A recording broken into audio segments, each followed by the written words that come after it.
Today, we will examine a question that is rarely asked explicitly, yet quietly forms the background for both rabbinic Judaism and the early Yeshua movement.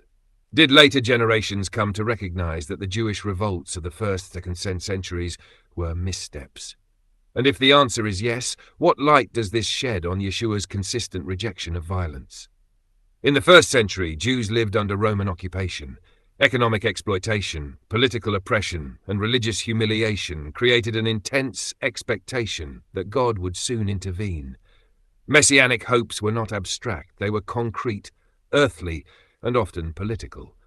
Many expected a kingdom that would break Roman power and restore Israel's independence. It is within this landscape that Yeshua emerges. He proclaims the kingdom of God, yet refuses to make it a military project. He gathers disciples, but without weapons. He speaks of resistance, yet rejects violence. When conflict escalates, he restrains his own followers. Those who take the sword will perish by the sword. This was not what people expected.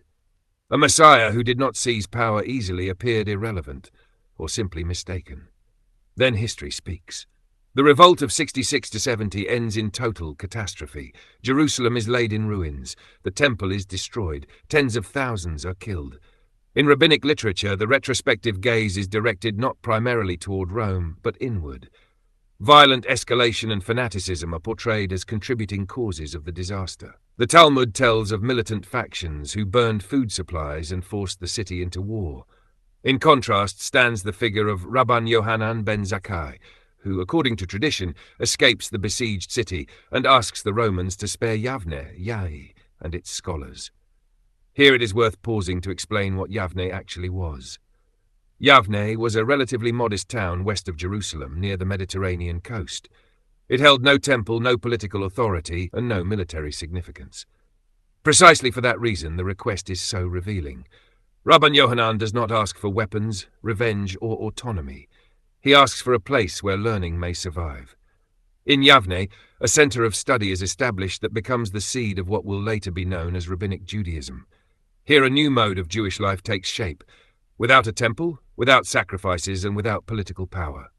Torah study, prayer, and halakhic practice become the pillars of continuity.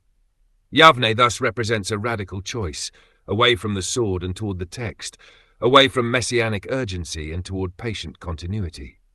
The message of the tradition is clear. It was not military power that saved Judaism, but learning. The classical rabbinic explanation for the destruction of the temple is well known: sinat chaynam, baseless internal hatred. The catastrophe is interpreted theologically and ethically, not merely militarily. When a community fractures from within, it becomes vulnerable from without. A few decades later, the pattern repeats, this time with even more explicit messianic fervor. The Bar Kokhba revolt gains massive support, including from leading scholars. The great Rabbi Akiva endorses Bar Kokhba as the Messiah. The defeat is devastating. Judea is depopulated, Jews are barred from Jerusalem, and exile becomes entrenched. In later sources, the language changes. Bar Kokhba is no longer remembered as son of the star, but as Ben Koziva, son of deception. This is more than a judgment on one individual.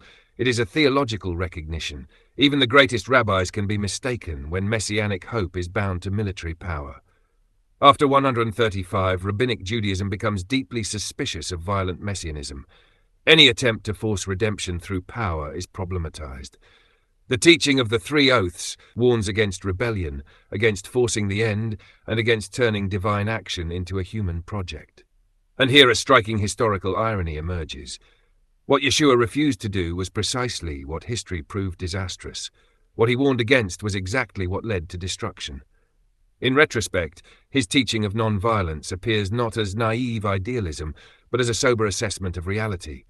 The Roman Empire could not be overcome by religious fervor. Violence did not draw the kingdom of God nearer. This does not mean that rabbinic Judaism later adopted Yeshua's teaching. It did not. Yet remarkably, after catastrophe, it moved in a direction that effectively pointed to the same conclusion. Messianic violence leads to ruin, not redemption. The difference lies in timing. Yeshua articulated this before the catastrophe. Rabbinic Judaism articulated it afterward. History thus offers a quiet but powerful testimony. Non-violence was not weakness, it was clarity. Those who took up the sword lost everything.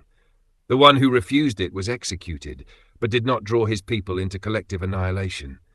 This does not make Yeshua a political victor, but it does make him a voice that history did not contradict. Thank you for listening. Reflections, corrections, and thoughtful disagreement are always welcome. Peace and blessings.